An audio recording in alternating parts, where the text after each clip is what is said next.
Oke, bismillahirrahmanirrahim. Assalamualaikum warahmatullahi wabarakatuh. Selamat sore semuanya yang sudah bergabung bersama kami di webinar kita sore ini pada hari Kamis tanggal 16 November 2023 ya. Di webinar kali ini kita akan ada webinar edukasi teknikal dengan tema follow trend versus counter trend. Nah, di sini kita sudah ada pematerinya atau yang akan menyampaikan materinya. Kita sapa dulu kepada Coach Rino. Apa kabar Coach Rino? Alhamdulillah kabar baik, Pak Yuki. Terima kasih atas waktunya. Terima kasih buat teman-teman semuanya yang sudah bergabung di sini. Selamat sore. Semoga nanti acaranya lancar sampai akhir dan bisa bermanfaat. Thank you. Silahkan lanjut Pak Oke, Yuki. sudah siap nih Pak Rino, Coach Rino untuk menyampaikan materinya ya? Insya Allah siap. Insya Allah siap. Oke, oke. Sebelumnya kita panjatkan puji dan syukur kehadiran Allah Subhanahu Wa Taala karena berkat rahmatnya lah kita dapat berkumpul hari ini di acara eh, webinar dari Lensa Trading ini ya di edukasi teknikal dengan tema follow trend versus counter trend. Nah, selanjutnya saya ucapkan terima kasih kepada manajemen Lensa Trading yang sudah menyiapkan acara ini sehingga acara ini dapat terlaksana pada hari ini ya. Dan terima kasih juga kepada Bapak Rino atau Coach Rino yang sudah meluangkan waktunya untuk memberikan materi kepada kita pada kesempatan sore kali ini. Dan terima kasih juga untuk Bapak Ibu semua yang sudah bergabung dalam Zoom meeting kita kali ini. Semoga materi yang disampaikan dapat bermanfaat dan dapat dipergunakan dengan baik ya nanti. Dan saya ingatkan kembali bahwa semuanya baik materi ataupun hal-hal yang disampaikan nanti adalah bersifatnya analisis dari kami ya, bukan merupakan rekomendasi entry posisi. Karena rekomendasi entry posisi itu kita kembalikan lagi kepada masing-masing dan harus disesuaikan dengan cara trading ataupun dengan manajemen resiko masing-masing. Seperti itu. Dan untuk nanti jika ada pertanyaan dapat ditulis di kolom komentar atau Bapak Ibu dan peserta lainnya dapat open mic untuk langsung bertanya baik ke saya ataupun nanti langsung ke Coach Rino ya. Nah, kita langsung saja mulai acaranya, kita masuk ke acara utamanya. Saya persilahkan untuk Coach Rino untuk menyampaikan materinya. Silakan Coach. Baik, terima kasih Pak Yogi atas waktu dan kesempatannya. Sekali lagi saya ucapkan Assalamualaikum warahmatullahi wabarakatuh. Selamat bergabung teman-teman semuanya di webinar Zoom secara online ini melalui eh, mediasi dari Lensa Trading ya, melalui manajemen Lensa Trading. Baik, saya sapa dulu buat teman-teman semuanya yang sudah bergabung. Di sini ada Bapak Ijun, Bapak Jerry, Bapak Juna, Bapak Mets, Ibu Nuning, dan Ibu Tasya, Bapak Ben, dan Bapak Bobon. Terima kasih atas waktu dan partisipasinya. Semoga acaranya lancar dan bermanfaat ya. Terima kasih. Dan sebelum kita mulai, saya izin dulu share screen untuk aspek fundamentalnya. Kita cek dulu sebelum kita masuk ke materi. Nah, ini izin share screen ya, Bapak ya, Pak Yogi. Nah, saya ambil dari halo Pak Rino, selamat sore. Selamat sore Pak Mets. Terima kasih. Eh, Nanti kalau ada live stream kita bergabung lagi secara kita meet up lagi. Terima kasih ya. Nah, saya coba cek dulu buat teman-teman semuanya untuk market karena biasanya di jadwal-jadwal edukasi online ataupun offline kami, utamanya online ini ya, di hampir tiap harinya itu kan jadwal yang di-share itu pasti ada review marketnya, entah itu morning talk di sesi pagi ataupun review market di sesi preview ya, preview market di sesi sore. Nah, hari ini kebetulan tidak ada jadwal tersebut, jadi karena hanya ada materi edukasi, yaitu mengenai literasi-literasi yang bisa digunakan untuk menambah wawasan kepada teman-teman semuanya, baik itu saya pribadi maupun yang hadir di sini. Jadi ya, akan coba saya sampaikan dulu perspektif dari salah satu analisa pendekatan fundamentalnya. Nah, sekarang oh ini besok hari ini ya. Hari Kamis tanggal 16 November. Kebetulan Bandung hujan ya, dingin. Ini alhamdulillah ada hujan karena beberapa bulan terakhir ini kan panas ya, panas bahkan saya baca dari beberapa sumber itu bukan lagi global warming ya, bahkan sudah global boiling. Jadi buminya sudah mendidih. Jadi ini apa intermezzo bahwa kita juga harus menjaga lingkungan kita, menjaga kelestarian ekosistem kita supaya apa namanya ya lingkungan kita tidak rusak. Apalagi saya dapat informasi juga dari literasi yang saya baca bahwa em, dari segi ekosistem ya ada kekhawatiran dari beberapa pihak bahwa untuk musim panas ini masih akan berkepanjangan sampai nanti bulan Februari tahun depan. Kenapa? Karena bahaya La Nina dan El Nino. Jadi kalau La Nina dan El Nino di tahun kemarin yang memang pada dasarnya itu kemarin cukup panjang, ternyata belum selesai. Ya, ternyata apa namanya gelombang La Nina dan El Nino ini belum belum selesai, belum benar-benar selesai dan masih terindikasikan masih akan berkepanjangan sampai nanti tahun depan di bulan Februari. Jadi ya ini menjadi cambuk buat kita semua ya, ya minimal kita eh, kalau kalau nggak kita gerakkan dari sekarang dari sendiri misalkan dari minimal buang sampah atau dan lain-lain ya nanti apa namanya minimal itu bisa membantu membantu untuk menjaga kelestarian lingkungan ya baik itu karena lingkungan mahal ya karena lingkungan mahal dan untuk karena gini pada dasarnya tidak ada apa namanya tidak ada solusi fisik mengenai kebencanaan ya. Tapi yang ada adalah pemahaman mitigasi mengenai risiko dari bencana tersebut. Jadi hampir sama dengan eh, apa yang kita pelajari di bisnis trading ini, hanya konteksnya saja yang berbeda. Terima kasih. Selanjutnya balik lagi ya ke fundamental. Hari ini hari Kamis tanggal 16 November ada beberapa berita penting yang bisa kita cek yaitu sebentar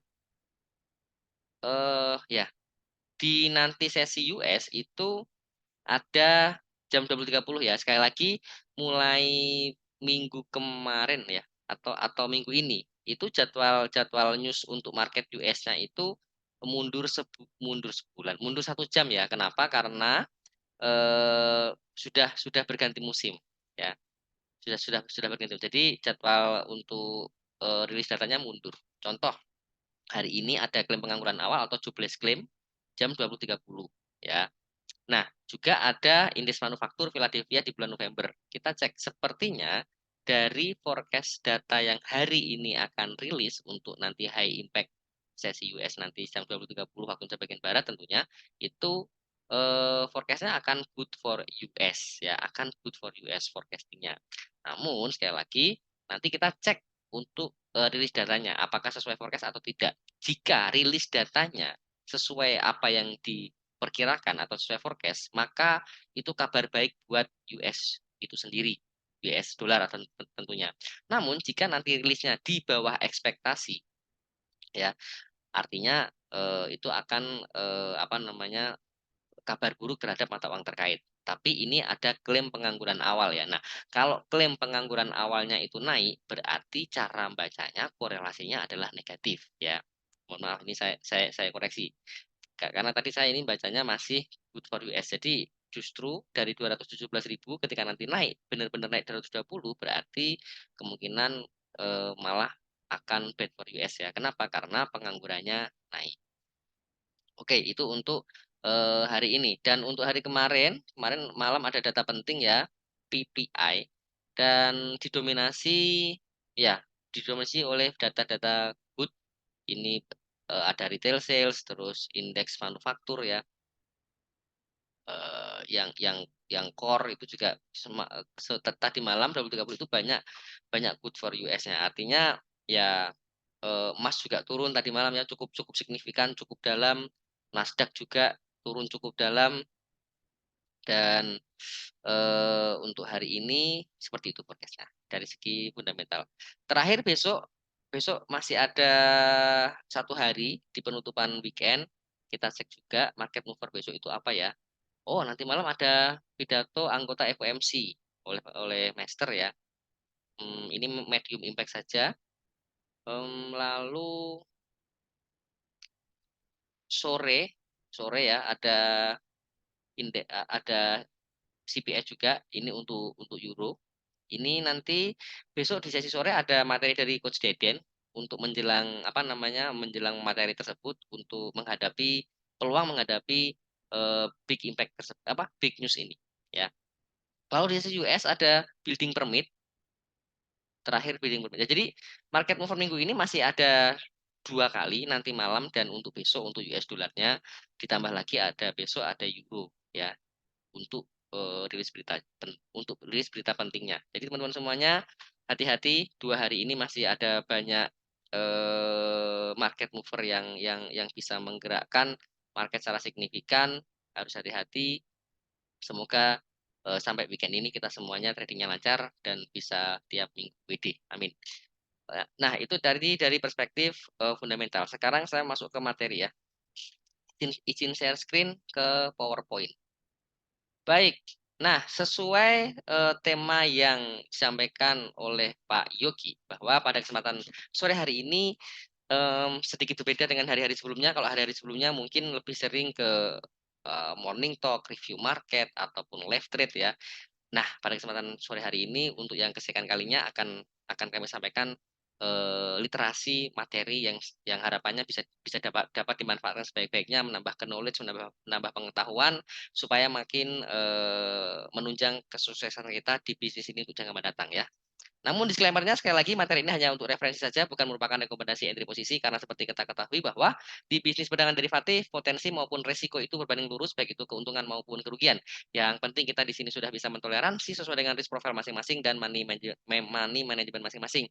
Tidak lupa juga saya sampaikan bahwa performa trading di masa lalu tidak bisa menjamin 100% performa trading di masa mendatang dan yang paling utama terakhir adalah seluruh transaksi yang diambil oleh trader baik itu kita Pak Yogi dan teman-teman semuanya akan menjadi tanggung jawab masing-masing. Baik itu untuk disclaimer-nya. Nah, judulnya adalah counter trend dan follow trend. Nah, tema ini saya ambil pendekatan melalui SMC atau Smart Money Concept ya. Kita lihat seperti apa yang bisa kita nanti diskusikan. Yuk, mari kita mulai. Nah, jadi, tujuan utama saya menyampaikan materi ini harapannya itu bisa memberikan apa namanya memberikan pandangan kepada teman-teman semuanya, baik itu dan saya pribadi untuk pedoman kita masuk market dan keluar ya. Jadi bukan hanya kita entry, tapi kita pikirkan kapan kita harus waktunya keluar. Nah, maksud saya untuk masuk dan keluar market ini kita mau milih yang mana nih? Counter trend atau follow trend. Nah, akan coba saya head to head kan menurut perspektif dari smart money concept. Nah, namun sebelum itu saya sampaikan dulu di awal identifikasi tren dulu ya. Tren identifikasi. Menurut Dow teori itu tren ada 3, uptrend, downtrend, dan sideways ya. Pada dasarnya pemahaman mengenai tren identifikasi ini adalah pemahaman paling dasar yang harus dikuasai oleh teman-teman semuanya ataupun kita semuanya yang merasa cocok dengan bisnis ini dan merasa bahwa bisnis ini bisa menjadi alternatif solusi. Ya, kenapa? Karena tanpa kita mengetahui dari struktur market atau tanpa kita mengetahui dari identifikasi tren, maka kita akan buta terhadap pergerakan arah market. Ya, karena apa? Ya, ibaratnya bisnis ini kan berbeda dengan bisnis pada umumnya ya, karena ini kan bisnis perdagangan berjangka. Jadi manifestasi perdagangan kita itu tidak ada dalam sebuah wujud fisik dari barang tersebut, tapi nilai dari pergerakan harga barang tersebut. Ya, misalkan di market emas, ya yang kita perjualbelikan itu nilainya, bukan wujud barangnya. Tapi wujud barangnya itu sebenarnya ada, cuman di bursa. Ya, kita tidak mengakses fisik dari keberadaan barang tersebut. Ya. Nah, seperti itu. Jadi, karena ini sedikit berbeda dengan bisnis pada umumnya, makanya manifestasi untuk kita eh, bisnis apapun pasti butuh sebuah analisa, ya kan?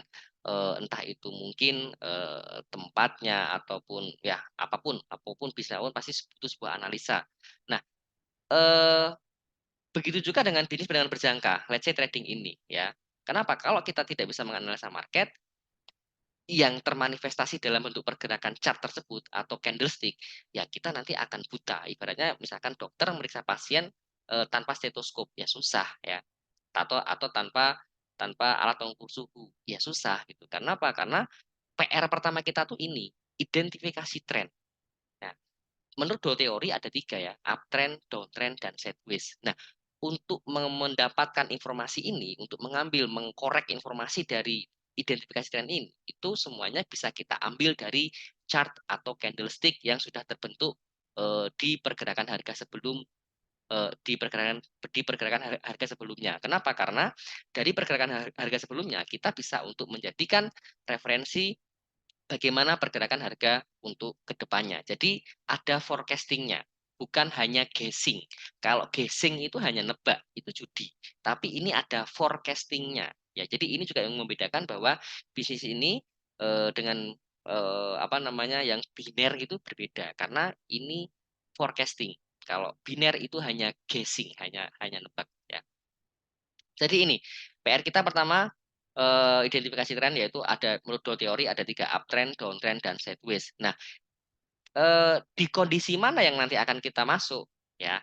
Nah, menurut teori, menurut apa yang saya baca ya, yang nanti kita akan masuk ketika uptrend dan downtrend. Kenapa kalau sideways? Sideways ini tidak secara teori ya, tidak cocok untuk kita masuk market. Kenapa? Karena nanti biasanya masuk sih bisa ya, nanti keluarnya susah. Contoh misalkan, kondisi sideways itu sering terjadi ketika market masih open apa namanya? Open market Asia, sesi Asia.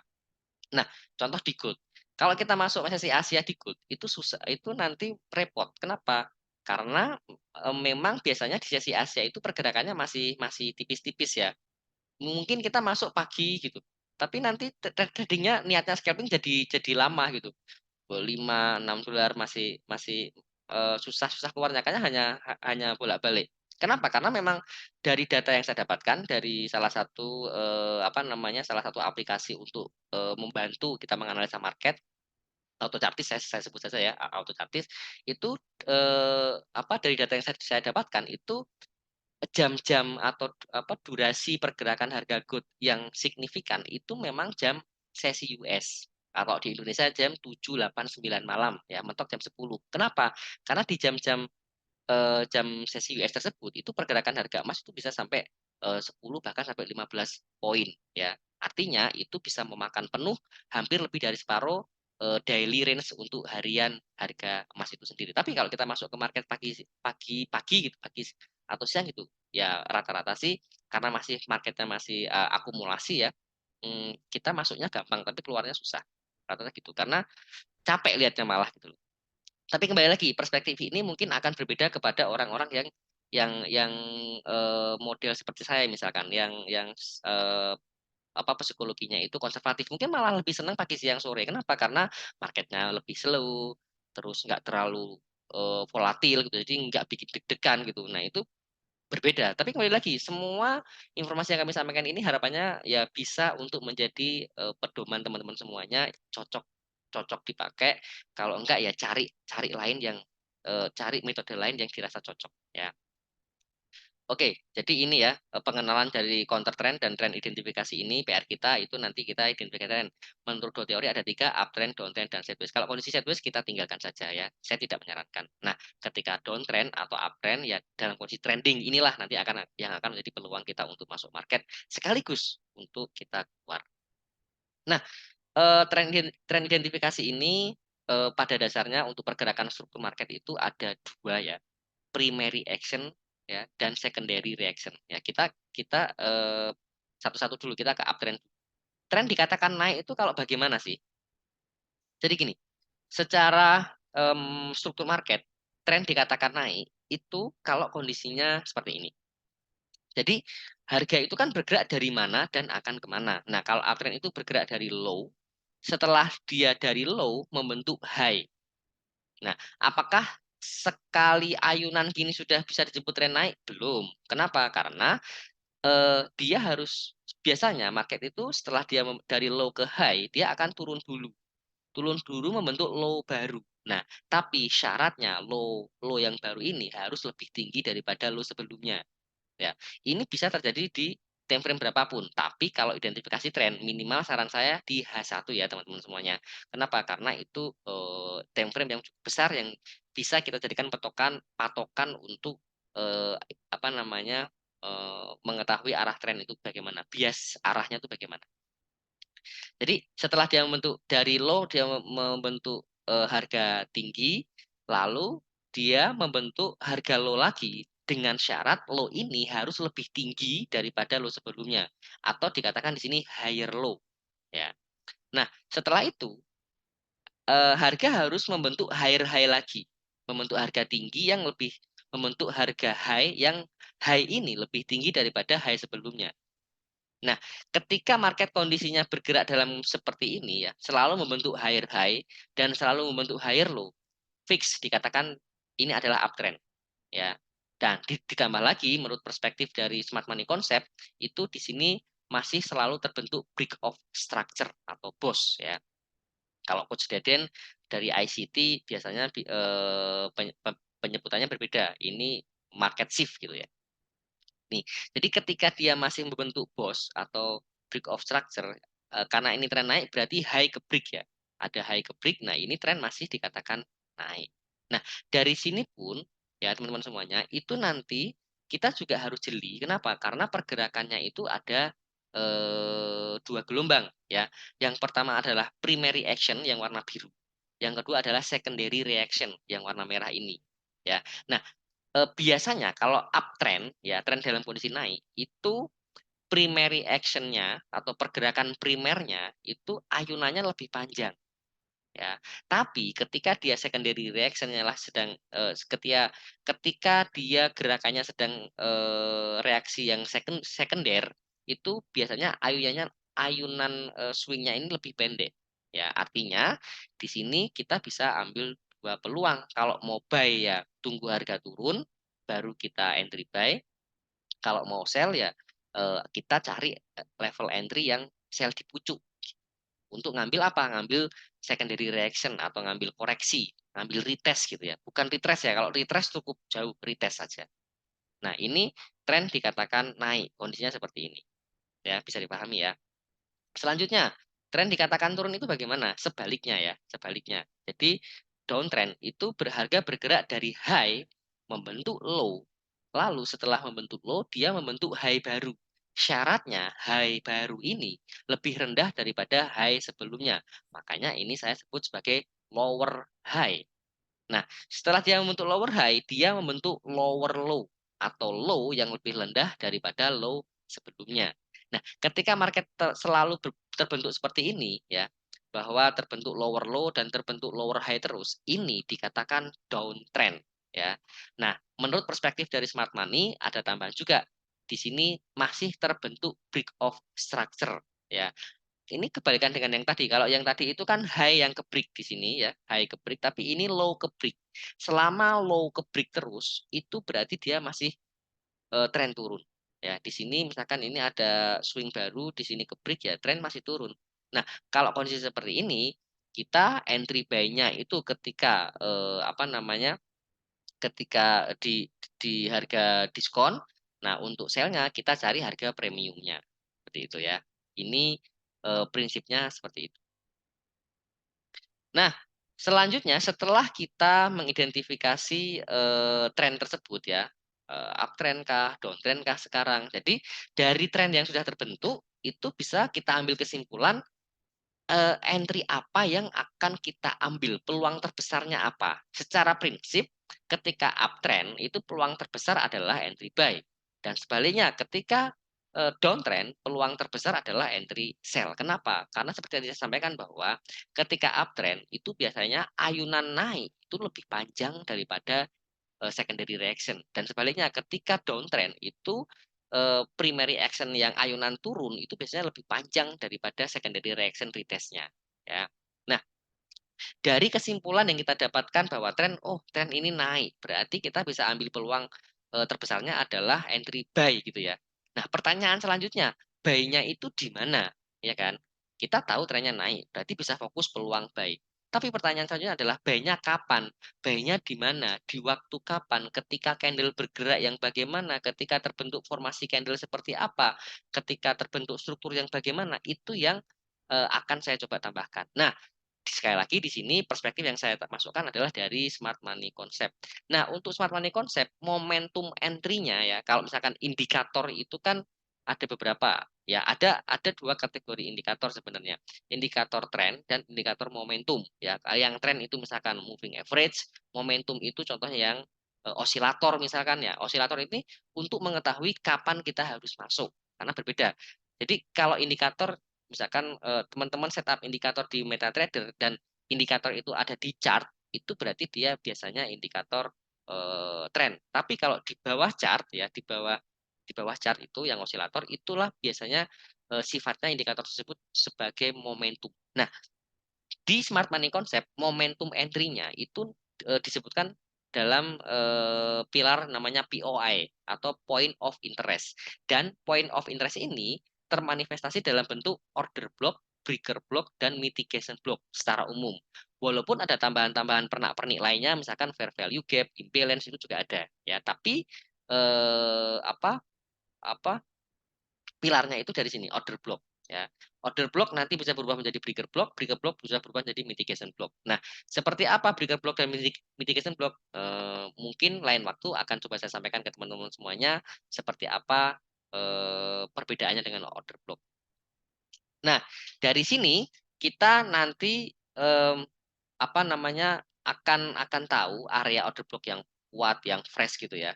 Nah, syarat untuk terjadi order block yang fresh dan kuat itu biasanya order block yang ada break of structure dan ada choknya ya. Ingat, order block ini teridentifikasi itu dari candle perlawanan terakhir. Misalkan kondisi trennya itu bullish, berarti kita cari candle perlawanan terakhir yang bearish. Nah, itu bisa kita delineasi sebagai order block. Cuman pertanyaannya, benar nggak kita bikin delineasi order block tersebut?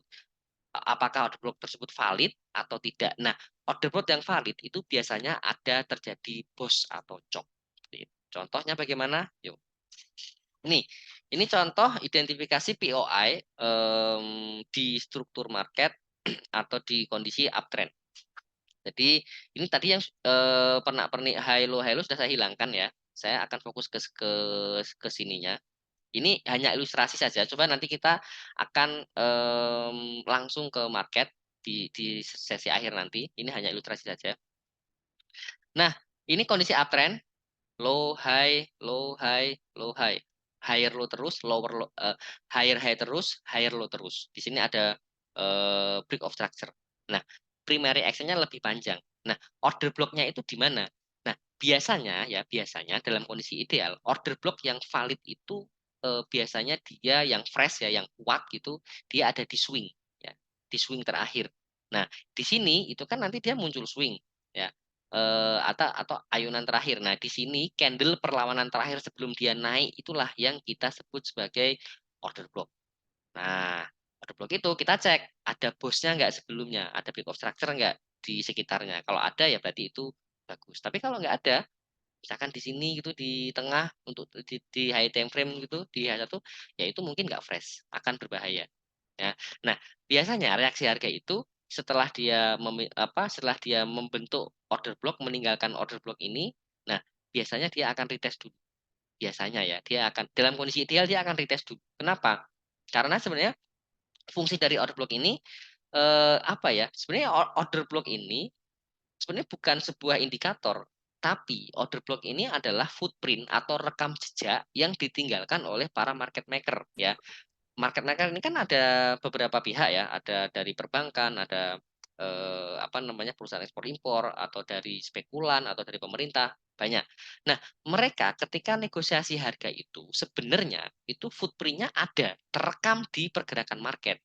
Di mana ya di order block ya. Jadi misal ya mereka sudah deal di harga sini, di harga sini. Dan mereka masuk misalkan mau 100 lot misalkan. Nah, mereka nggak akan langsung masuk 100 lot di sini, tapi di sini tuh ditinggalkan dulu. Misalkan masuk dulu 10 lot, ngetes harga, para market-market lain setuju nggak harganya di sini, gitu kan. Nah, setelah misalkan pelan-pelan naik dan harga koreksi, barulah ketika harga nanti masuk kembali ke area order block ini, mereka akan masukkan sisa order flow yang belum dimasukkan. Nah, biasanya setelah dia memitigasi order block, dia akan ada kenaikan yang cukup signifikan melebihi dari pergerakan harga sebelumnya. Itu prinsip dari order block ya. Jadi order block ini merupakan eh, eh, bentuknya itu biasanya candle perlawanan terakhir, dan ini bisa kita jadikan salah satu alternatif patokan. Kenapa? Karena ini secara prinsip adalah sebuah footprint rekam jejak yang ditinggalkan oleh para market maker ketika mereka bernegosiasi harga. Seperti itu. Jadi ini order block demand, karena ini trennya naik, kita ambil primary action saja, fokusnya buy, biarkan dia naik dulu, baru kita tunggu dia balik ke area awal ini, baru kita masuk. Seperti itu prinsip kerjanya. Selanjutnya, ini yang kalau kita ambil primary action ya, ketika uptrend kita ambil primer. Nah, kalau kita mau ambil secondary reactionnya gimana? Boleh, contohnya seperti ini. Jadi kita ambil peluang sell. Nah, ini tapi peluang sell ini kita ambilnya biasanya ini di lower time frame ya. Misalkan tadi primary action ini H1. Kalau kita misalkan ambil peluang secondary reaction sell di sini, biasanya ini munculnya konfirmasinya di lower time frame. Kenapa? Karena di sini harus terbentuk bos dulu.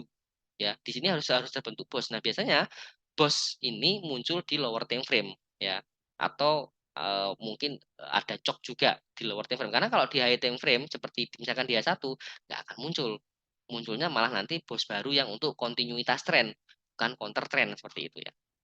Nah, jadi ketika dia sampai di higher high di sini, di lower time frame nanti muncul cok, muncul break of structure. Nah, ada candle perlawanan terakhir.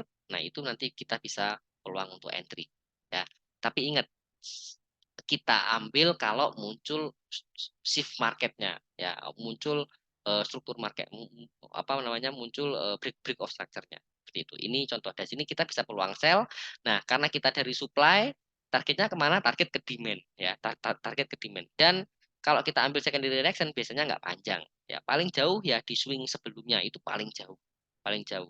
Syukur-syukur separuh aja cukup. Kenapa? Karena terkadang harga itu kalau koreksi ya nggak nggak balik ke harga awal, kadang-kadang ya hanya ke separuh. Nah, itulah fungsi teman-teman semuanya, nanti bisa menambahkan misalkan dari apa namanya, Fibonacci misalkan kan golden area di 50 kayak gitu, itu bisa jadi salah satu kombinasinya seperti itu. Nah, selanjutnya setelah kita mengidentifikasi tren baik itu dia uptrend, downtrend maupun sideways, lalu kita tahu momentum entry-nya dari identifikasi order block, breaker block, dan mitigation block, ataupun dari imbalance, fair value gap. Yang terakhir dan ini kita harus ya, syaratnya harus ada bos atau chop. Yang terakhir ini, terakhir PR kita, tahapan terakhir adalah di struktur mana kita mau masuk market. Apakah struktur mayor atau yang minor gitu ya. Nah, ini hubungannya dengan eksternal dan internal structure. Ya, kalau yang style tradingnya itu intraday atau swing, itu saran saya entry-nya di yang eksternal ya, jangan yang internal. Kalau internal ini nanti justru malah capek ya. Kenapa capek? Karena perubahan-perubahan strukturnya nanti akan terjadi begitu cepat.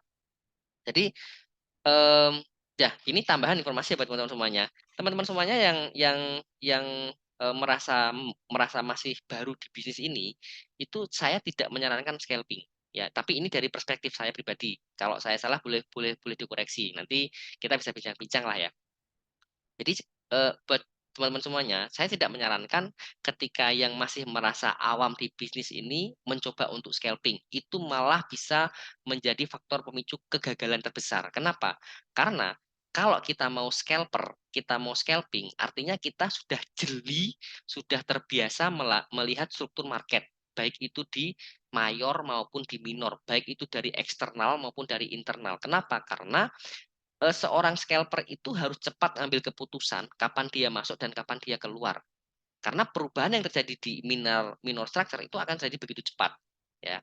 Nah, kalau saya pribadi jujur saya tidak terlalu cocok untuk scalper, ya. Jadi saya sell tradingnya itu sebenarnya saya cocok ke intraday, ya. Karena apa ya, kalau scalping itu kan berarti harus diamati ya, maksudnya harus sering-sering dicek gitu kan. Mau apa namanya, enggak, kalau misalkan kita bisa ngecek ya kita cek terus, kita pantau terus. Tapi kalau misalkan kita ada kegiatan, mungkin baru kita setup SL dan TP. Cuman kan biasanya niatnya scalping itu kan pendek-pendek di M5, terus targetnya cuma 15 menit, bahkan mungkin maksimal sejam gitu. Tapi apa iya apa setup selalu bisa jalan terus? Kan tidak juga. Probabilitasnya kan tidak ada sebuah pendekatan yang bisa holy grail 100% ya. Tidak ada ya, tidak ada. Yang bisa kita lakukan adalah meminimalisir dari resiko tersebut dengan cara bagaimana? Dengan cara membuat portofolio. Nah, di sini terakhir ya, setelah kita tahu arah tren dan kita tahu momentum entry-nya, nah selanjutnya kita pilih nih mau entry di minor atau eksternal di mayor. Contoh ya, kalau nggak salah dulu Coach Deden juga sudah pernah menyampaikan identifikasi market di mana yang eksternal ataupun internal, mana yang mayor ataupun minor ya. Jadi ini contoh. Nah, teman-teman semuanya, mayor structure itu yang seperti apa sih? Jadi ini contoh, ada yang apa ini?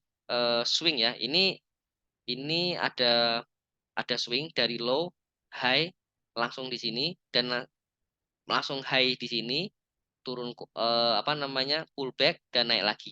Nah, dari kondisi yang ini teman-teman semuanya, kalau kita identifikasi yang mayor structure, itu ayunannya seperti itu.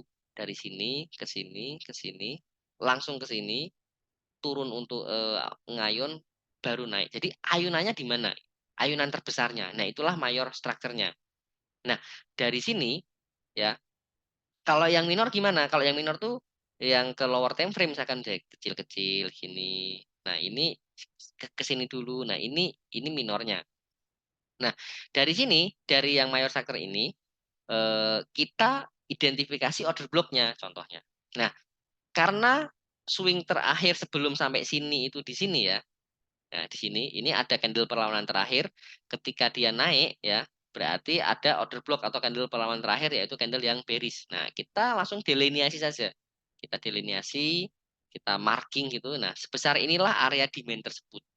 Nah, jadi prinsipnya begitu nanti harga turun ke sini, kita ambil peluang buy. Tapi apa yang terjadi setelah demand ini ditinggalkan? Sebenarnya ini sudah termitigasi tapi kecil ya, kecil banget ya. Enggak yang sampai apa namanya seperti yang atas ini. Ini sebenarnya bukan sebuah order block, tapi ini hidden base ya, hidden base atau ya dibilang candle perlawanan terakhir juga boleh, tapi ini kan bukan order block yang fresh sebenarnya. Ini sifatnya fungsinya berbeda, sifatnya berbeda. Kalau di sini order block ini adalah base ya, hidden base atau candle candle kejepit. Nah, ini juga bisa kita jadikan patokan ya. Kenapa? Karena ternyata dari pergerakan harga yang setelah dia membentuk order block terakhir di sini, di mayor structure-nya ini, itu ternyata harga itu turun dulu memitigasi area hidden base tersebut. Nah, mungkin ini kalau terjadi di higher time frame, misalkan ini di M5. Nah, mungkin di H1 ini itu muncul dua formasi candle apa namanya? yang dua formasi candle apa sih namanya yang berdekatan itu yang satu yang bentuknya sama itu loh saya kok lupa namanya. Nah, jadi ya dia jadi hidden base ya seperti itu yang nah ternyata harga memitigasi area ini. Nah, kalau teman-teman misalkan ada kondisi ini itu saran saya nanti bisa ambil dua peluang ya. Di sini yang hidden base ini, yang base ini itu bisa untuk yang medium risk. Nah, untuk yang di bawah ini order block ini adalah yang low risk. Dan kalau ada dua kondisi seperti ini ya, ada order block, ada break of structure dan ada fair value gap atau hidden base selanjutnya atau di atas atau di bawahnya, saya yakin order block ini kuat. Saya yakin order block karena pasti ini fresh order blocknya. Karena apa? Beberapa variabel, beberapa parameter yang mendukung untuk penguatan order block ini semuanya muncul ya. Dan ternyata pergerakan harga lebih memilih untuk memitigasi atau merespek harga yang zona yang ini. Ya, setelah itu harganya naik. Jadi ini contoh ya penggunaan cara cara kita mapping menggunakan eh, pendekatan struktur market ya. Di sini kita tahu bahwa di sini ada muncul bos, di sini ada bos lagi sebenarnya ya. Berarti ini trennya naik. Terus buy-nya kapan? Apakah buy ketika? Nah, ini ya teman-teman semuanya hati-hati yang tradingnya support resisten. Karena ini kan resisten kejebol. Teorinya resisten kejebol kan kita ngebuy. Apa yang terjadi setelah misalkan ini kejebol? Harga turun dulu. Kenapa? Karena harga retrace ke area ini yang belum terisi. Ya, ini masih unfill order. Setelah dia terisi, setelah dia terfill order, harga akan lanjut naik. Biasanya seperti itu. Nah, itu pun apakah akan menjamin 100%? Tidak juga. Karena kita tetap harus menguji setup ini probabilitasnya bagaimana. Ya, kita uji dulu karena bisnis ini adalah bisnis probabilitas. Ya, dengan setup ini bagaimana probabilitasnya kita cocok tidak sesuai enggak dengan style ataupun profil kita. Seperti itu. Ini contoh untuk yang menggunakan mayor structure. Jadi identifikasi order block di swing yang sudah terbentuk sebelum ada swing ini, ya, di mayornya. Kalau yang minor gimana? Ini contoh yang minor. Melanjutkan pergerakan harga yang sebelumnya. Nah, kalau yang di sini tadi adalah dia yang mayor structure, untuk yang minor itu yang ini ya, apa, secondary reaction-nya. Nah, jadi di sini itu kan kalau di lower time frame ya, kalau di higher time frame sesuai dengan pergerakan ini, sesuai dengan time frame ini, nah ini akan menjadi cok lemah ya. Karena swing ini akan menjadi cok lemah. Tapi kalau di lower time frame di M5, saya kok menurut saya condong ini menjadi cok kuat ya. Karena cok kan juga ada dua, cok valid atau sama cok yang invalid. Bapak Ijun, terima kasih ada pertanyaan. Pak Rino, saya masih bingung dan penasaran siapa yang menggerakkan pasar, siapa market maker tersebut. Baik, baik, terima kasih Pak Ijun pertanyaannya. Akan langsung saya jawab. Jadi gini Pak Ijun, dari literasi yang saya baca dan dari informasi yang sudah saya compile gitu ya, bahwa pergerakan candle yang kita lihat, baik itu di instrumen market manapun di bisnis dengan derivatif ini, itu market makernya ya, yang menggerakkan market itu bukan kita. Jadi Pak Ijun ya, misalkan entry market 100 lot pun itu nggak akan menggerakkan market. Kenapa? Atau misalkan kita semua lah, seluruh trader Bandung misalkan, seluruh trader Bandung bikin akun di broker, kita entry bareng-bareng, ngebuy bareng-bareng dengan full margin bareng-bareng gitu, itu nggak akan pengaruh, nggak akan menggerakkan market sama sekali. Kenapa? Karena status kita itu hanya sebagai retail trader, kita hanya trader kecil. Ya, siapa yang menggerakkan market? Yang menggerakkan market itu ada beberapa instansi. Sebenarnya itu ada 5 ya. Kalau saya pecah-pecah itu ada 5. Contoh yang pertama adalah pemerintah, yang kedua ada bank sentral, yang ketiga ada bank internasional, yang keempat ada perusahaan ekspor impor yang gede-gede, atau yang terakhir adalah para spekulan. Jadi 5 sektor tersebut yang menggerakkan market. Nah, kita di mana? Kita itu yang dari yang poin ke-6, retail trader. Jadi kita ini trader kecil. Kenapa kita trader kecil? Karena kita trading pakai broker ya, dengan menggunakan leverage seperti itu. Jadi satu lot yang kita masukkan, atau gini, 100 lot yang kita masukkan, misalkan kita bisa pakai broker yang sekali entry 100 lot misalkan. 100 lot yang kita masukkan itu akan berbeda dengan para market maker yang langsung masuk ke bursa tanpa broker. Kenapa? Karena kan kita ada ses kontrak. Gini, ketika kita langsung masuk ke market tanpa broker, satu lot forex itu setara 100.000 US dollar gitu. Nah, sedangkan kita kalau masuk ke market dengan satu lot itu dengan menggunakan leverage itu nanti misalkan leverage satu banding 400 hanya membutuhkan require margin sebesar 250 dolar. Jadi berbeda. Satu lot mereka setara 100.000 US, satu lot kita cuma setara 250 dolar. Artinya marginnya berbeda.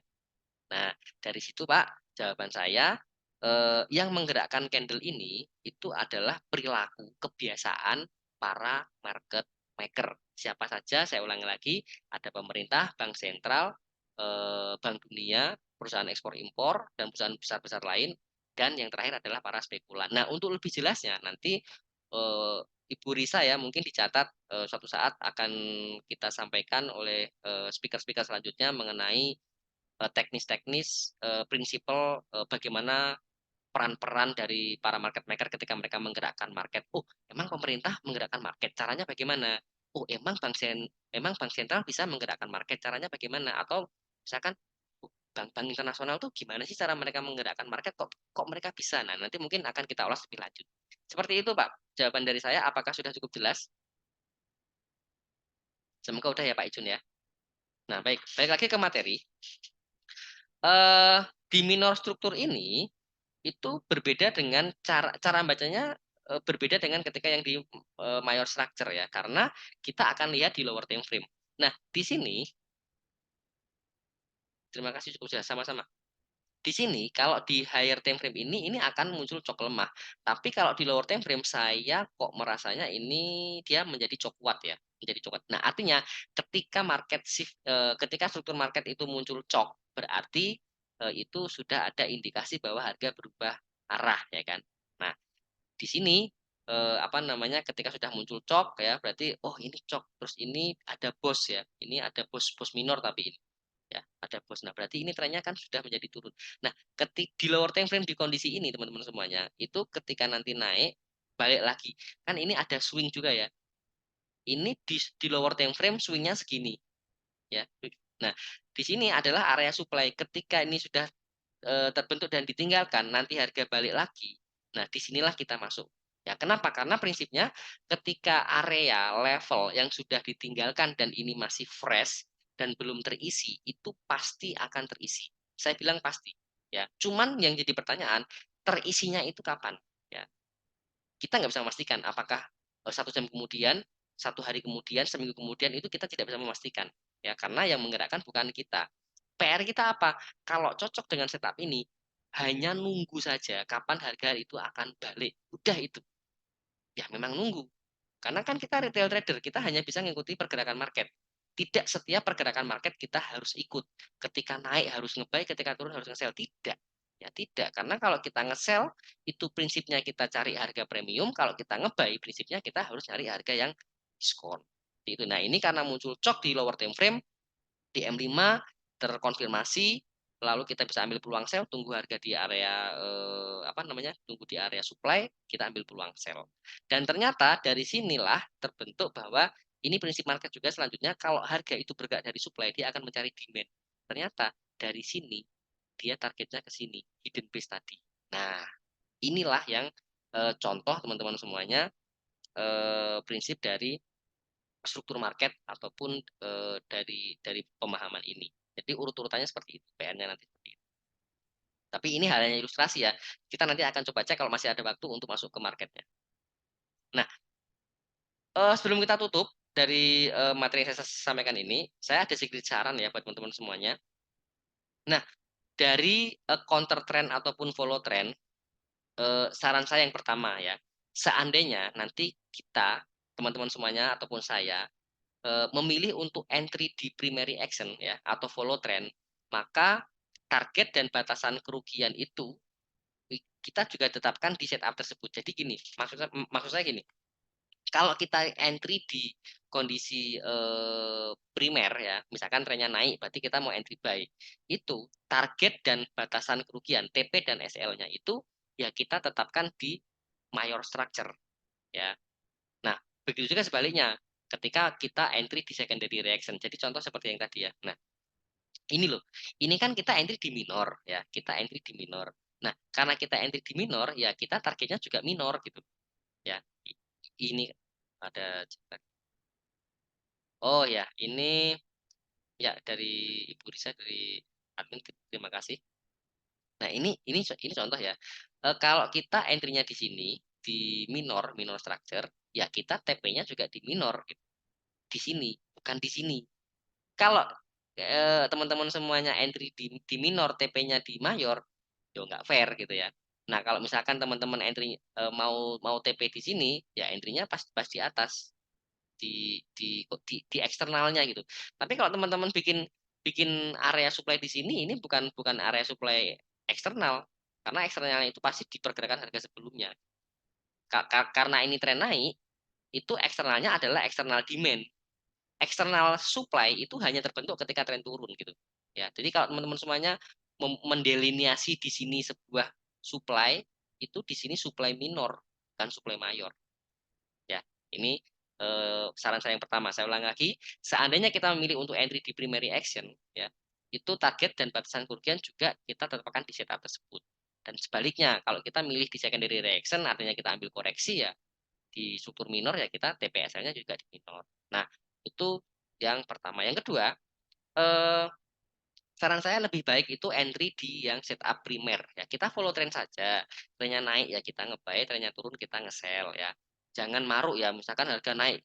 Oh, kita ini harga mau naik nih, kita buy. Oh, ini harga mau siap turun nih, koreksi kita sell lagi.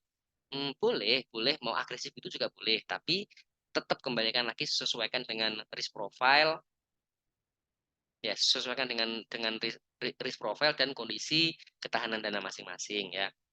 Kalau kalau saya sih karena saya tidak terlalu agresif ya saya lebih milih untuk yang follow trend saja. Follow trend saja juga kadang kita kena kena kena prank ya kena prank market utamanya gold kan banyak sentimen, banyak faktor-faktor yang lain gitu ya. Walaupun sebenarnya gold itu tuh kenapa menarik karena memang salah satu instrumen market yang paling patuh terhadap supply and demand sebenarnya. Cuman yang kadang itu menjadi momok itu adalah kitanya nggak sabar. Kita udah sabar pun kita juga bisa kena SL ya kan, apalagi kita nggak sabar.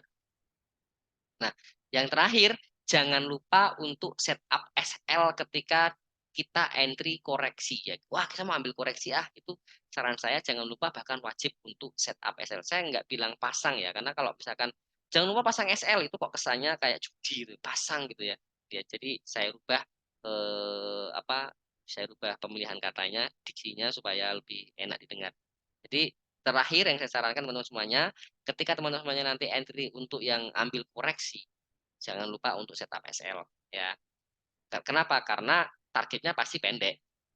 Ya, nanti nanti ketika ketika TP-nya mungkin kita kejauhan, nggak sempat kena TP dan mungkin kita nggak sempat mantau set PEP, trailing stop dan lain-lain, udah terlanjur balik arah, peluang profitnya udah hilang. Nah kan itu. Karena kalau kita ambil koreksi, sering banget target TP-nya nggak kesampai. Kenapa nggak sampai? Karena kejauhan. Kalau ini balik balik lagi seperti yang tadi prinsipnya. Kalau kita entry di minor, targetnya minor, jangan target yang mayor. Dah itu aja. Ini bisa dijadikan untuk patokan. Nah, ini saran dari saya.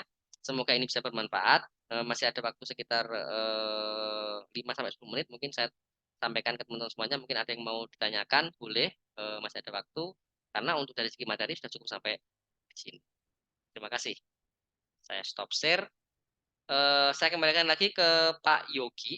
Mungkin ada sesi tanya jawab atau mau contoh ke apa namanya ke chart juga boleh. Silakan Pak Yogi, saya kembalikan. Terima kasih. Oke, terima kasih Coach Rino. Cukup menarik banget ya ini untuk materi yang disampaikannya. Jadi kalau dari materi yang disampaikan Pak Rino kita dapat pengetahuan baru nih bahwa eh, walaupun tren misalnya sedang naik atau sedang turun, tapi kita bisa juga untuk sell atau buy di saat yang bersamaan ya. Bukan bukan kita harus menunggu sesuai tren aja. Kalau kita emang eh, tahu kondisinya, kita juga bisa counter trendnya berarti ya. Cuman dengan catatan ya kita harus tahu syarat dan kondisinya dan juga kita harus tahu target dan resikonya itu aja. Jadi perlu diperhatikan ya yang perlu diperhatikan ya tadi itu ya syarat-syarat dan batasan serta targetnya. Ya mungkin untuk yang mau bertanya saya persilahkan untuk bisa tulis di kolom chat atau bisa juga langsung open mic ya. Mungkin menarik juga nih Coach Rino kalau kita aplikasikan juga di chart langsung ya. Itu cukup menarik sekalian kita karena hari ini tadi tidak ada morning talk ya untuk pagi mungkin bisa diaplikasikan nih sekalian kita memberikan suggest untuk sore ini mungkin kepada teman-teman semua yang sudah hadir mungkin bisa diaplikasikan nih coach di uh, chartnya atau mungkin di pair-pair tertentu Ya, ya, ya, ya, boleh, boleh, boleh. Terima kasih. Terima kasih. Coba sambil ya. kita menunggu ini ya sambil kita menunggu mungkin ada pertanyaan dari peserta ya. Ya. Oke. Terima kasih Pak Yogi. Coba ya. Em, saya saya mau ambil Nasdaq ya. Mau ambil Nasdaq. Nah, sebenarnya ini tuh saya sudah nemu setup Nasdaq tadi pagi sebenarnya, tadi pagi. Ya, jadi gini. em, saya memang beberapa periode terakhir ini memang lagi seneng Nasdaq ya. Kenapa? Karena secara teknikal metode yang saya pakai ini respect probabilitasnya respectnya bagus gitu loh. Ya, contoh ini yang kemarin-kemarin masih ada, belum saya hapus. Contoh ya. Dan metode yang saya gunakan itu price remodeling ya. Tapi presiden modelingnya saya gunakan di M5 karena kalau H1 ya kalau Nasdaq ngap juga kalau NVIDIA H1 ya. Geser sedikit nanti udah kayak apa. Jadi saya mencoba untuk jadi ini jujur lagi melatih supaya lebih presisi karena kan Nasdaq nggak bisa main-main ya. Sekalinya kita meleset gitu kan resikonya gede banget gitu. Nah, ternyata dari kondisi apa namanya ya, dari karakter anak seperti itu, saya coba untuk pakai personal modeling hasilnya cukup bagus. Walaupun ya momentum itu jarang jarang muncul, tapi kalau muncul bagus loh. Jadi ini masih masih ada historinya di beberapa eh, entryan sebelum-sebelumnya. Jadi memang ketika area tersebut muncul dan kerespek itu kondisinya bagus. Ya pahit-pahitnya eh, apa namanya kenanya BEP ya, kenanya BEP. Kecuali tadi malam saya entry Nasdaq pakai menggunakan trik fundamental saya kena loss. Ya karena ya namanya pakai trik ya, sekali lagi itu ada probabilitasnya, ya harus siap loss. Yang penting ketika kita masuk kita sudah tahu batasan risikonya itu aja. Itu aja. Jangan sampai ketika masuk floating bingung, aduh ini di close kapan, cut close kapan, pasang SL-nya di mana, setup SL-nya di mana. Nah, itu enggak ya. Jadi kapanpun kita udah masuk, kita harus siapkan skenario kapan kita harus keluar, baik itu kondisi profit maupun kondisi rugi. Nah, ini contoh ya. Untuk kemarin ternyata waktu waktu PPI Pak Yogi, kalau Pak Yogi ingat, ternyata dari press remodeling tuh kemarin jadi loh. Tapi kan saya nggak sempet buka ya, karena saya pakai trik fundamental. Nah, jadi kemarin tuh ininya termitigasi. Nih, ini yang kemarin waktu PPI. Nah, untuk yang sekarang, kalau semalam loss ya, semalam loss M5-nya itu buy, tapi malah saya apa? Pak Rino mau tanya untuk secondary reaction syaratnya apa aja ya? Baik, Pak Jerry, untuk secondary reaction itu syaratnya eh, identifikasinya di lower time frame, di lower time frame. Contoh ini ya. Ini contoh, contoh ya. Ini tren Nasdaq ini kan naik. Saya coba bias di H1. Nah, tren Nasdaq ini kan naik ya. Terus naik terus. Bahkan ini udah big high dari kapan ini ya? Naik, naik, naik. Berarti di sini saya peluangnya ambilnya buy terus. Ya, nah, di sini saya ambil ambil kesimpulan. Oh, Nasdaq naik. Berarti saya ambil peluang buy. Saya nggak berani nge-sell misalkan. Kenapa? Karena ngambil ngambil peluang sell itu melawan arah ya. Dan Nasdaq kalau dilawan begitu ketinggal ya ngap-ngapan gitu kan. Nah, akhirnya saya analisanya ke lower time frame ke M5. M5 Nasdaq mungkin kalau di forex itu sudah kayak M30 atau H1 bahkan mungkin ya. Nah, di sini di apa namanya di press remodeling saya ini pasti modeling demand. Demand, ini ada fair value gap demand, ini price modeling demand, dan ini juga ada price modeling demand. Nah, tapi ini bisa menjawab pertanyaan dari Pak Jerry bahwa tadi bagaimana cara identifikasi yang secondary direction seperti ini, Pak. Kebetulan ini kok ada gitu loh. Dan setup ini sudah ada tadi pagi.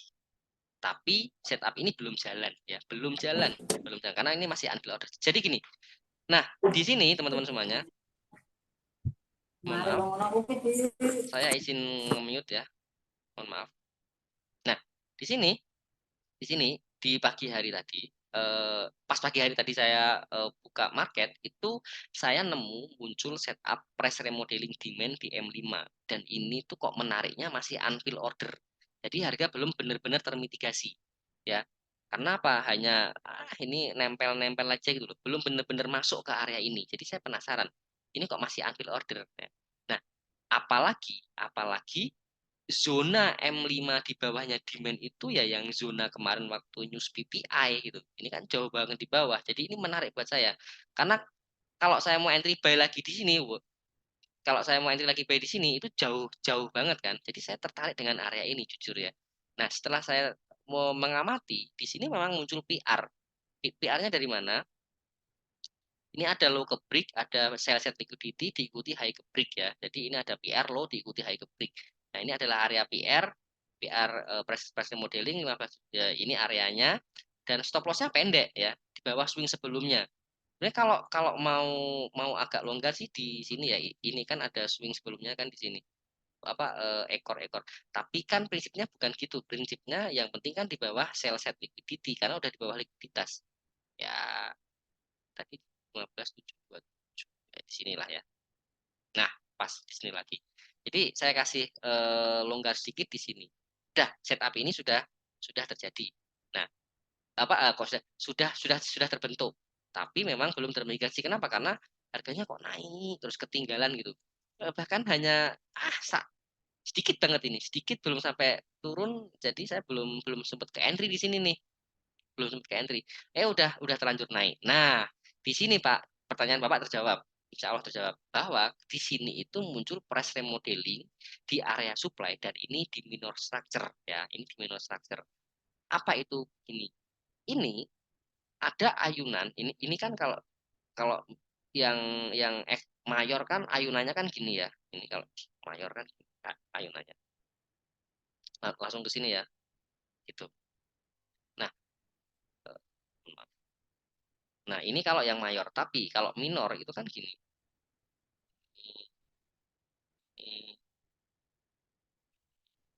Nah, maksud saya itu.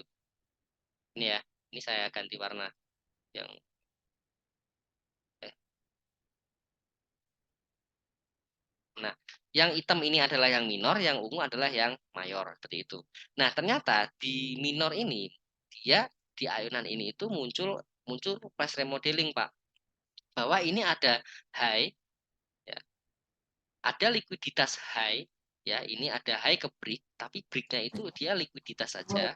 Lalu mohon maaf, lalu diikuti sebentar sebentar. Lalu diikuti low ke break ya. Ini berkebalikan dengan kondisi yang di bawah tadi. Di bawah itu low ke break diikuti high, kalau yang ini high ke break diikuti low. Ini adalah kondisi price remodeling ya. Nah, price remodeling ini mohon maaf Bapak semuanya, saya unmute ya. Nanti kalau memang ada pertanyaan boleh di apa langsung on mic, tapi kalau tidak saya mohon bantuannya kerjasamanya untuk di unmute dulu ya. Terima kasih. Nah, Nah, anakku pun aku terus ning yo omah. hmm, oke. Ya, mohon maaf. Lanjut ya. Nah, dari sini, oke. Dari sini itu saya identifikasi ini adalah area price remodeling, area supply. Nah, ini sudah terfill order, ya. Sudah terisi nih. Jadi ketika ini terbentuk, harga turun gitu ya. Jadi ini ada buy side liquidity, lalu diikuti ini itu minor chok ya. Ini tuh minor chok. Chok kuatnya tuh di sini. Nah, karena ketika dia membentuk price remodeling ini dan dia turun membentuk chok dan di sini juga setelah eh, ini bosnya kan belakangan ya. Setelah dia membentuk cok harga balik, ini enak gitu. Ini enak area ini. Cuman saya nggak ambil peluang ini. Kenapa? Karena melawan tren. Karena jujur kalau sesuai sesuai apa ya setup baku saya, menurut jati diri saya jarang mau untuk melawan tren gitu loh. Tapi buat teman-teman semuanya misalkan cocok ngambil peluang ini ya silahkan karena setup ini ada dan ini setupnya tadi memang jalan gitu loh. Begitu masuk ke sini, karena kan ini SL-nya sebenarnya kan di likuiditas paling atas itu kan sebentar, di sini berarti ya. Nah, ini kan SL-nya di sini. SL di sini, TP ya di sini lagi. Coba kita cek risk reward-nya misalkan. Kita cek risk reward-nya. Ya, kayaknya sih lumayan ya. Ya, masih cukup oke. Dan kalau memang tadi ada saya ambil peluang ini, ya belum kena TP di sini sih, tapi minimal sudah bisa di liquid profit lah ya. Nah, ini contoh pertanyaan dari Pak Jerry, Pak Jerry. Iya Pak, iya Pak Jerry tadi.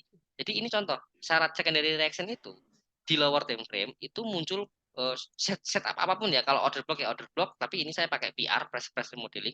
Muncul setup PR tersebut dan dia masih unfill apa namanya tadinya masih unfill order dan ada cok atau ada push. Nah ini berarti bisa kita ambil peluang entry. Begitu zona masuk, begitu masuk zona ya lalu secara price action mungkin apa namanya ada rejection gitu itu bisa kita ambil peluangnya Nah, tapi saya nggak ikut yang atas ini, Pak. Saya nunggunya yang bawah. Saya nunggunya yang bawah ini. Om Dani ada nggak di sini? Om Dani ada. Om, ini saya screenshot Om. Nanti Ada. ada Om Dani. Ya semoga ini setupnya jalan Om ya. Ini kok ya saya nyesel nih di sini kok nggak ya turun sampai sini gitu. Kalau sampai turun sini ya ini saya bisa ambil peluang. Tapi saya nggak berani karena hanya sedikit banget. Saya tunggulah Om Dani ini setup ini bagaimana nanti ya. Jadi ini saya screenshot teman-teman semuanya. Ada peluang Nasdaq di area ini sudah saya lengkapi stop loss-nya di mana, area buy-nya di mana, target profitnya. Nah, ini contoh ya. Saya kan entry-nya di sini ya, di mayor ya kan. Untuk yang di sini ya, M5 ya, M5 mayor di sini. Entry-nya di sini. Target saya sebenarnya di sini, tapi ini kejauhan. Kejauhan. Jadi saya lebih amannya di sini saja ya. Ini sebenarnya menyalahi sih karena saya entry di mayor tapi TP di minor. Tapi kenapa saya lihat risk rewardnya walaupun seperti ini risk rewardnya sudah cukup bagus kok. Ini risk rewardnya risk rasionya 1:1,2,7 ya. Jadi nanti kalau setup ini jalan saya akan setup buy di sini, SL di sini dan TP-nya di sini. Mungkin setup buy limit ya. Nunggu nanti sesi US lah bagaimana New York Kill Zone-nya. Ini saya screenshot. Itu Pak Dani ya. Nanti kalau Pak Dani cocok, bisa ambil peluang ini Om Dani. Kalau cocok ya. Peristiwanya 1:2 Om. 1:2,7. Nah ini contoh semua hal yang saya sampaikan tadi itu ada. Baik itu eksternal maupun internalnya semuanya jalan. Tapi yang jalan yang minornya atau secondary reaction-nya. Yang mayor ini malah belum. Itu contohnya ya Pak ya. Semoga bisa dipahami. Kalau masih ada yang belum jelas nanti boleh kontak person yang mengundang teman-teman semuanya atau apa namanya dari admin kami nanti akan ada solusi-solusi selanjutnya. Selanjutnya ada Rino, ini ada pertanyaan lagi dari Pak Jerry yang tadi ya, melanjutkan yang tadi katanya. Oh iya Saya, iya iya. saya ada posisi di GBP USD, sell di 1.2454. Mhm. Kalau kelihatannya kan trennya masih naik, Pak Rino. Mhm. Apa Mhm. masih aman nih? Oke, kelihatannya tren masih naik. Bentar, terima kasih Pak Siri coba ya. Pak Dani, terima kasih kok sama-sama Pak. Sama-sama Om Dani, terima kasih sama-sama. GU ya GU. GU, betul. Ibu admin izin extend waktu ya. GU. Oke, GU kita coba ke. Boleh silahkan, terima kasih. GU kita ke H1.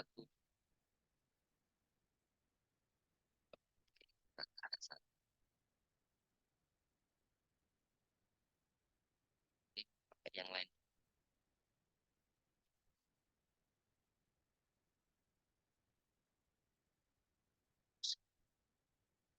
Oke, GU di time frame H1. Sebentar, tadi di 2454. Saya tulis dulu ya. Enggak tadi tulis di tandai aja. 1.2454 ya. 24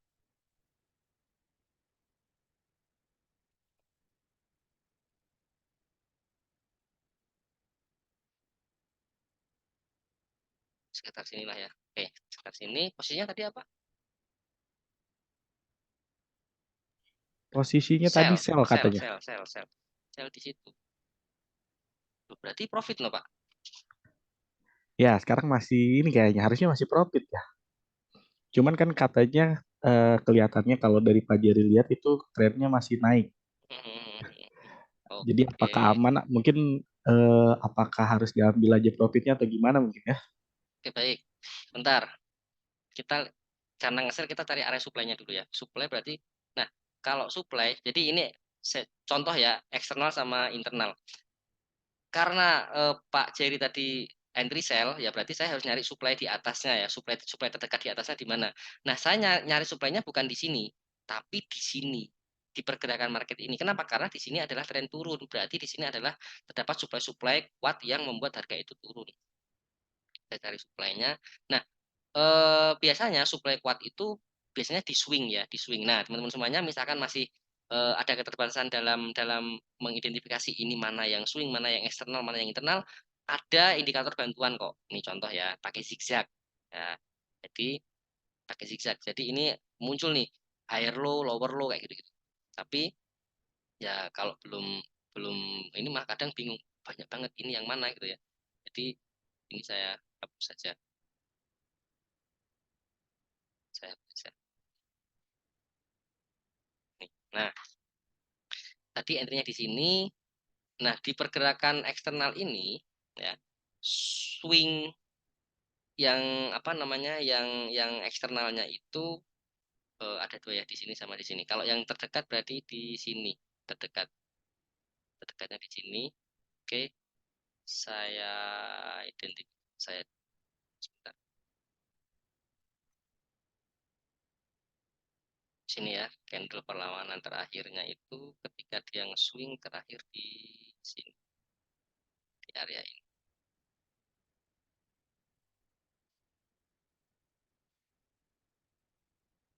Ini bukan di sini, maaf saya yang salah. Ini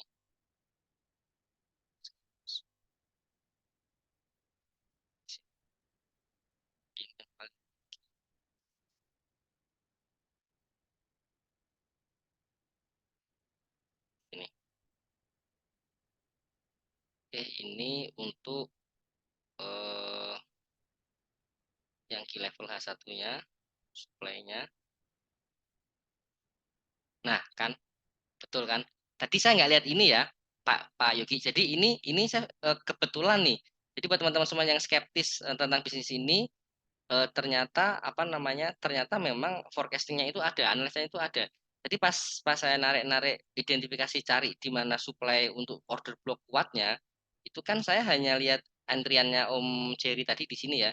Nah, ternyata ketika saya identifikasi di sini, pas saya tarik, ternyata ya ini masih zona.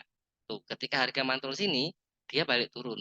Ya, nah ini jadi ini adalah zona supply kuat ya di key level H1. Karena key level biasanya saya ganti warna biru.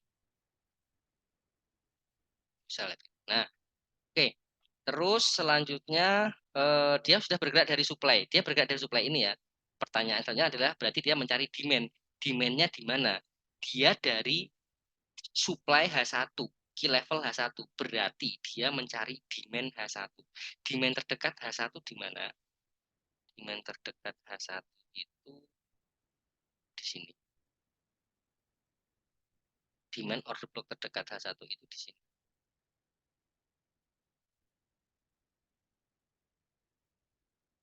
Di sini, Pak. Di area ini. Di area ini. Apa ini? 1.227. Ya, ini saya screenshot ya, Pak. Tapi pertanyaannya, nah, ini Pak, karena secara struktur ya. Jadi secara teori sebenarnya kalau dia dari supply ini targetnya ke sini, Pak. Secara teori ya, secara teori. Tapi kondisinya market sekarang ini kan untuk GU di sini sudah muncul cok ya, trennya naik. Di sini terakhir ada break of structure. Sebentar. Ini terakhir ada break of structure. Berarti ini kontinuitas tren ya. Nah, kok berarti peluang buy-nya di mana? Nah, ini dia dari supply dia mencari demand, nah kan? Nah, demand yang harusnya dituju memang di sini sebenarnya, tapi kadang belum tentu ke sini. Kita lihat ke lower time frame. Karena di sini pasti ada imbalance. Kalau dari H1 imbalance-nya gede banget. Ini kita harus ke M5. Kita harus ke M5. Ada hidden base. Ada hidden base di sini. Nah, ini ada hidden base candle kejepit.